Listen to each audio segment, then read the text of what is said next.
This is the Lone Creator YouTube. We hope this video helps.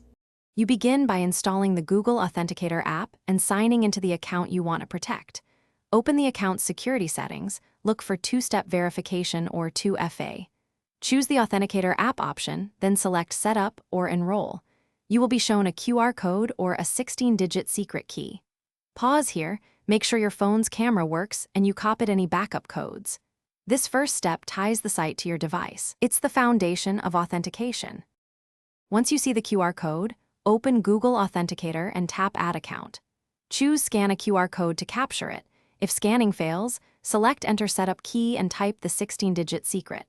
The app generates a time-based 6-digit code that refreshes about every 30 seconds. That timing is crucial. Now type the current code into the website's verification field and submit. Doing this proves your phone and the account share the same secret, so the service will trust future codes. After verification, complete enrollment by confirming two-step verification is active. Save any backup codes the service provides, print them or store them in a secure password manager, because losing your phone otherwise locks you out. Make a test sign-in from a different browser or device to confirm the authenticator works in practice. If something goes wrong, first check your phone's clock is set to automatic.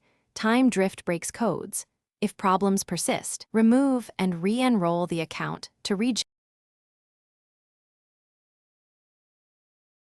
Thanks for watching. Consider subscribing if we helped you.